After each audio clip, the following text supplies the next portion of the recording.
வணக்கம், இது தமிழ் குரல். நான் உங்கள் பானு. மாற்றம் மாற்றம் மாற்றம் அப்படின்னு சொன்னாங்க. ஆனா ஏமாற்றத்தை தான் விஜய் அவர்கள் வந்து கொடுத்திருக்கிறார்கள் அப்படின்னு சொல்லிட்டு வெறும் லிஸ்டா போட்டுட்டு இருக்காங்க. இது நாள் வரைக்கும் தமிழ்நாட்டில் திராவிட மாடல் ஆட்சி தான் நடந்துட்டு இருந்தது.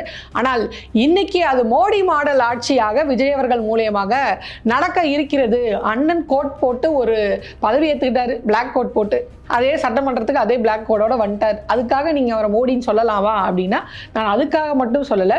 ஜனநாயகத்தின் குரலை வந்து நசுக்கிற மாதிரியான ஒரு வேலையை விஜய் அவர்கள் ஆட்சிக்கு வந்து அடுத்த நொடியே வந்திருக்கு அப்படின்றது தான் வருத்தத்துக்குரிய விஷயமாக இருக்கிறது அப்படின்னு தான் நான் சொல்கிறேன். அதாவது சைபர் கிரைம் மூலியமாக ஒரு சுற்றறிக்கை வந்திருக்கு. அதில் என்ன சொல்கிறாங்க அப்படின்னு பார்த்தீங்கன்னா, விஜய் அவர்களை எதிர்த்து நீங்கள் யாராவது பேசுனீங்கன்னா, விஜய் அவர்கள் இப்படி அப்படின்னு ஏதாவது பேசுனீங்க, உடனடியாக உங்களுடைய ஐடி தட்டி தூக்கப்படும்.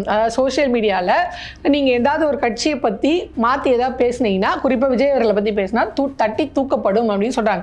இப்போ இதை நீங்கள் இப்படி கொண்டு வந்திருக்கலாம். அதாவது பொய் செய்திகளை பரப்புவர்கள், இல்லாத ஒரு விஷயத்த இருக்குது அப்படின்னு பொய் செய்தி பரப்புனா அவங்க மேலே நடவடிக்கை எடுக்கப்படும். அவங்க அக்கௌண்ட்டை வந்து நாங்கள் டீஆக்டிவேட் பண்ணுவோம்னு சொன்னால் சரி, ஓகேன்னு சொல்லலாம். ஆனால் இந்த மாதிரி விமர்சனமே வைக்கக்கூடாது, விமர்சனமே வச்சா அந்த ஐடியை தொட்டி தூக்குவோன்னா எனக்கு புரியல. இது மோடி அவர்கள் செய்யக்கூடிய ஒரு விஷயம் தான். அவர் தான் தன்னை யாரும் விமர்சிக்க கூடாது அப்படின்னு சொல்லிட்டு அவர் என்ன பண்ணுவாருன்னா, சோஷியல் மீடியாக்களே விலைக்கு வாங்குவாங்க. சோஷியல் மீடியாவில் நம்மளுக்கு எதிராக வந்து பேசிட்டு இருக்காங்களா, அது மக்கள்கிட்ட ரீச் அதிகமாக ஆகுதா அப்படின்னு பார்த்தா உடனே அந்த சோஷியல் மீடியா விலைக்கு வாங்குவார். ஆனால் இவர்களுடைய டிவிக்கு, அதாவது தாவேக்காவுடைய ஒரு உலகம் அப்படின்றது சோஷியல் மீடியாவில் தான் இருக்குது. ஸோ அங்கே தான் நம்மளுடைய தாக்கமே அதிகமாக இருக்குது. அதன் மூலியமாக தான் இந்த இடத்துக்கு நம்ம வந்து சேர்ந்துருக்கோம். ஆக இனிமே அங்கே வந்து நம்மளை பற்றியான தப்பான கருத்துக்கள் பரவக்கூடாது. இந்த மாதிரி தப்பெல்லாம் இந்த ஆட்சியில் நடக்குது அப்படின்ற விஷயம் அங்கே போய் சேரக்கூடாது அப்படின்றதுக்காக இந்த மாதிரி யாராவது எதிர்த்து பேசுனீங்கன்னா உடனே நாங்கள் தட்டி தூக்கிடுவோம் அப்படின்ற மாதிரி ஒரு சுற்றறிக்கை வந்திருக்கு. அப்போ விமர்சனத்துக்கு அப்பாற்பட்டவரா விஜய் அப்படின்ற கேள்விதான் வந்திருக்கு. இப்போ மோடி அவர்களுக்கும் இவர்களுக்கும் என்ன வித்தியாசம்? அவர் யாரும் பேசினா அந்த சேனலே விலைக்கு வாங்கிடுவாரு. ஏன்னா அவருடைய இது வந்து சேட்டலைட் மீடியாவில் சுத்தம். இப்போ இவர் வந்து சோஷியல் மீடியாவில் சுற்றுறதுனால அங்கே வந்து ஐடி தூக்குறாங்க. அப்போ அதுக்கும் எந்த வித்தியாசமும் இல்லை, ஒரே மாதிரியான நடைமுறை தான். இதுக்கு இன்னும் எக்ஸாம்பிளாக சொல்லணும்னா தமிழ்தாய் வாழ்த்து 3வது இடத்துக்கு போனது தான். உடனே அமைச்சராக பொறுப்பேற்றிருக்க ஆதவர்ஜுனா என்ன சொல்கிறாருன்னா, இல்லை நாங்கள் எங்களுக்கு விருப்பம் இல்லை, ஆளுநர் சொன்னார் அதனால செஞ்சுட்டோம். அப்போ ஆளுநர் என்ன சொன்னாலும் செய்வீங்களா அப்படின்ற ஒரு கேள்வி.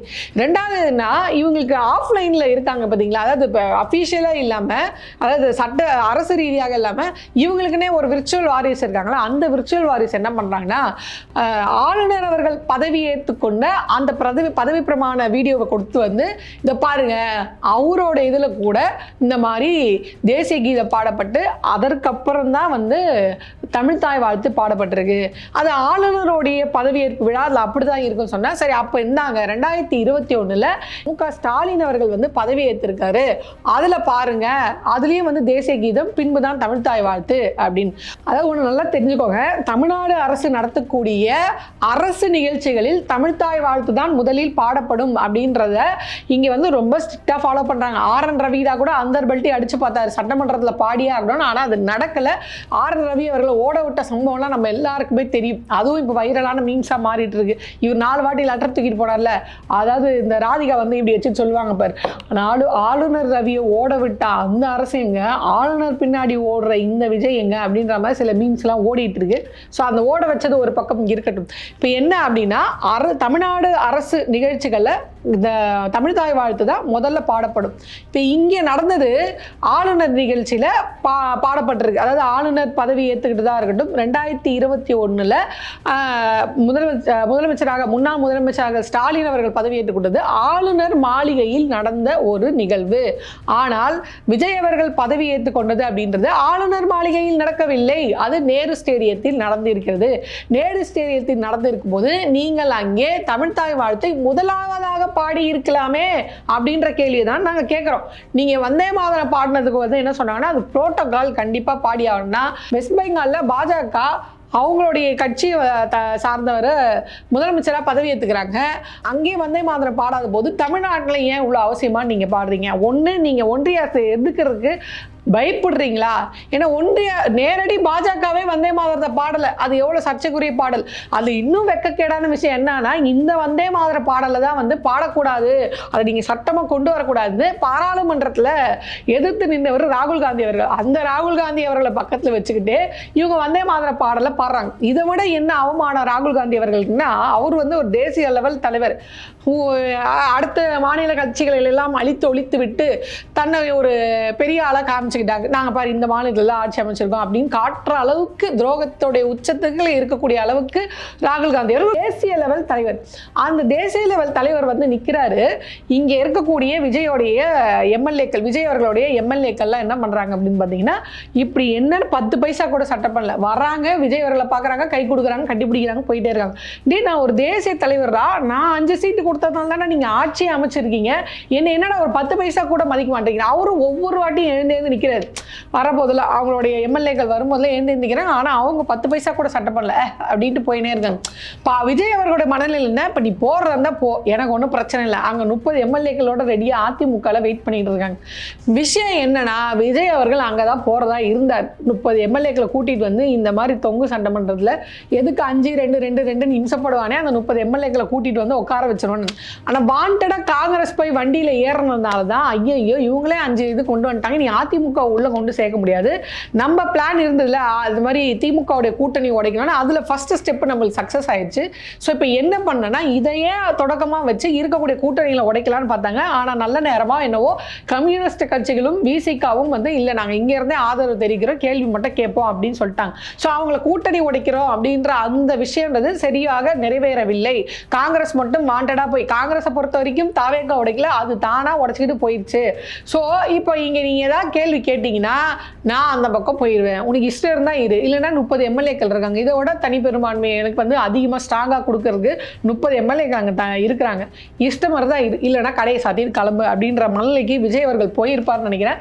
அதனால தான் ராகுல் காந்தி அவர்கள் அந்த அளவுக்கு மதிப்பு மரியாதை வாங்கி கொண்டு இங்கேருந்து கிளம்பி டெல்லி போனவர்கள் விஜயோடு எடுத்த செல்ஃபி இருக்கு பார்த்தீங்களா, அவரோட என்னென்ன ஃபோட்டோ எடுத்து அவர் வந்து அவருடைய அக்கௌண்ட்டில் போட்டாரோ அது எல்லாத்தையுமே டெலீட் பண்ணியிருக்காரு. இது மட்டும் தான் காரணமா அப்படின்னு பார்த்தா அது மட்டும் காரணம் இல்லை. ராகுல் காந்தி அவர்களுக்கு தேசிய அளவில் ஒரு பெரிய ஆப்பு ரெடியாகி கொண்டிருக்கிறது. அது என்ன ஆப்பு அப்படின்னு பார்த்தீங்கன்னா, கூட்டணி, இந்தியா கூட்டணியில் இருந்து காங்கிரஸை வெளியேற்றி விட்டு இனி அதில் மற்ற கூட்டணிகள் எல்லாரும் ஒன்றாக சேர்ந்து அந்த கூட்டணியை தொடரலாம் அப்படின்ற ஒரு இடத்துக்கு நகர்கிறார்கள்.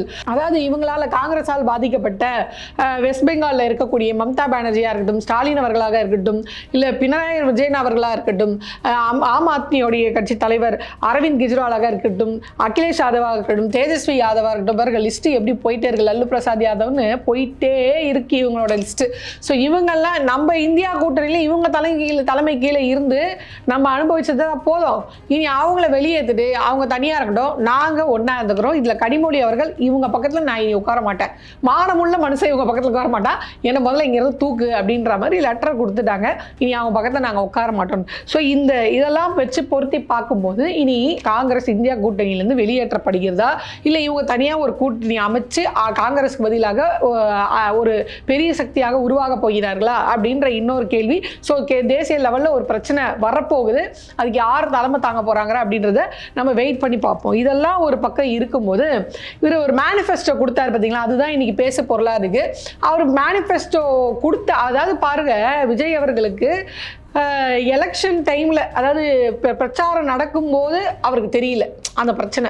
அதே மாதிரி அவர் வந்து இந்த மேனிஃபெஸ்டோலாம் எழுதி கொடுத்து அறிவிக்கும் போது தெரியல இப்படி ஒரு பிரச்சனை இருக்குது அப்படின்னு. அதே மாதிரி அவர் முதலமைச்சராக ஜெயிச்ச போது தெரியல இப்படி ஒரு பிரச்சனை இருக்குது, முதலமைச்சராக பதவி ஏற்றுக்கிட்ட போது தெரியல இப்படி ஒரு பிரச்சனை இருக்குன்னு, ½ hour கழிச்சு தான் தெரிஞ்சிருக்கு இப்படி ஒரு பெரிய பிரச்சனை இருக்குன்னு. அப்படி என்னதாமா பிரச்சனை சொல்லி தோலமா அப்படின்னா, அதாவது தமிழ்நாடு 10 லட்சம் கோடி கடனில் இருக்குது, பெரிய சுமையை தூக்கி என் தலையில் வச்சுட்டாங்க அப்படின்னு சொல்றாரு பாத்தீங்களா.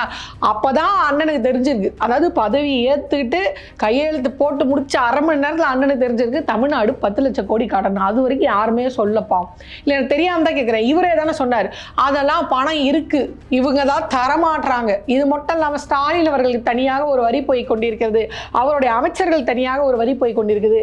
இந்த மேனிஃபெஸ்டோலாம் எப்படி நீங்க நிறைவேற்றீங்கன்னா ஸ்டாலின் அவர்களுக்கு ஒரு 30%, அவரோட அமைச்சர்களுக்கு போகுது பார்த்தீங்களா. இதையெல்லாம் மிச்சம் முடிச்சு வீட்டு செலவுக்கு காசு கொடுத்தா மளிகை சாமான் வாங்க போன மீதி காசு இருக்கும், அந்த மீதி காசை வச்சு நான் வந்து தங்கம் வாங்குவேன் அப்படின்னு பொம்பளைங்க சொன்னா எப்படி இருக்கும்? அந்த மாதிரி இருக்கு அவர் சொன்னது. அது உண்மையிலே அந்த மாதிரி போகாத ஒரு விஷயத்துல போகுதுன்னு சொல்லிட்டாரு அவர். இப்போ இங்க வந்து அதை கணக்காட்டணும்ல. எங்கப்பா ஸ்டாலின் அவர்களுக்கு தனியா ஒரு வரி போச்சு, எம்எல்ஏகள் தனியா வரி போச்சப்பா, அதை வச்சு செய்யப்பா, 10 லட்சம் கோடி கடன் இருந்தா எங்கப்பா அப்படின்னு ஏதாவது கேட்க போறாங்க அப்படின்ட்டு கஜானா காலி அப்படின்னு சொல்லிட்டாரு. கஜானா காலின்னா யாராவது தூக்கிட்டு வந்துருவாங்க, இவ்வளோ இருக்கு அப்படின்னு சொல்லிட்டு வந்துருவாங்களா? குறிப்பா சொல்லணும்னா 2021 திமுக ஆட்சி அமைக்கும் போது இங்க வந்து எவ்வளவு வருவாய் அப்படின்னு பாத்தீங்கன்னா 17 லட்சம் கோடி. அதாவது 2026 அதாவது இவங்க லீவ் பண்றாங்க இல்லையா, அப்ப எவ்வளவு பாத்தீங்கன்னா 35 லட்சம் கோடி வருமானம். அதாவது ஜிஎஸ்டிபியில வளர்ச்சி மட்டும் 13% வளர்ச்சி அடைஞ்சிருக்கு. ஸோ அதை தான் ஸ்டாலின் அவர்கள் சொல்றாரு, அதெல்லாம் பண்ணணும்னு என்ன இருந்தால் பண்ணலாம், எங்ககிட்ட நுணுக்கத்தை கற்றுக்கோங்க.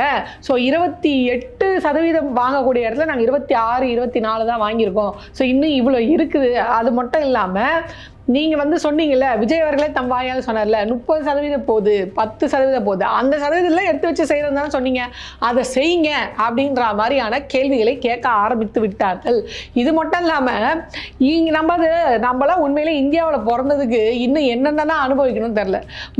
மத்திய லெவல்ல மோடிஜி வச்சு செய்யறாரு, மாநில அளவில் இந்த விஜய் அவர்கள் வச்சு செய்ய போறாங்க. இப்போ இவர் வந்து சொன்னார்ல, நான் 6 சிலிண்டர் கொடுப்பேன் அப்படின்னு. நம்ம வேற எல்லாம் உட்காந்துட்டு இருக்கோம், அண்ணன் அடுத்து ஃப்ரீயா 6 சிலிண்டர் கொடுக்க போறாரு அப்படின்னு. கேஸ் புக் பண்ணாம இருந்தீங்கன்னா தயவு செய்து இப்பயே புக் பண்ணிக்கோங்க. அதெல்லாம் நடக்கிறதுக்கான வாய்ப்பே இல்லை. அதுக்கு தான் அண்ணன் துண்டை போட்டாரு, கடன் அப்படின்னு ஒரு துண்டை போட்டாரு.